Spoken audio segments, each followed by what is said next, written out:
IFM News. IFM News. IFM News. Lokal. Inpatalged ni Governor Cecilia Araneta Marcos ang naiget iti koordinasyon karagiti agduduma a departamento ken ahensya kas panagsagsagana iti panawon ti Kalamidad. Kinunana, nagtatarip nung da iti Provincial Social Welfare and Development Office iti pan nakapreparar dagiti food pack kanda dumapay at tulong ang maipaay karagiti kaprobinsyaan no in kaso ang matamaan iti napig sa abagyo na haro natatanga aday iti pangta ti Super Typhoon Indaya. Malaksid iti rayto inakaantaway pa iti Resiliency Office babaan iti agtultuloy a koordinasyon karagiti Local Disaster Risk Reduction and Management Office iti probinsya. Inay na, saan na nabaro dayto ya preparasyon nagsipod tamanon a bagyo tinapalabas iti probinsya.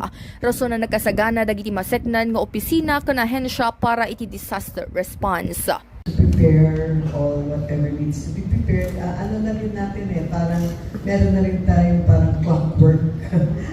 Kapag may dumadating parang, ito na, parang may template na kung ano-ano na ginagawa. Which is really one thing na we have, because now we're so used to having something like this. So, but, medyo nakakatakot lang kasi yung picture ni Bobby na yan. Nakakatakot, parang sinasabi category 5, no? So, hopefully, umiba po ang pag-iisip niya at lumipan.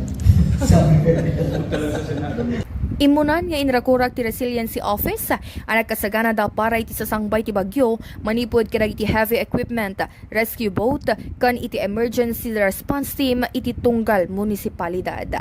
Para iti IFM News, Idol Bernadette Toledo, Tatak, IFM.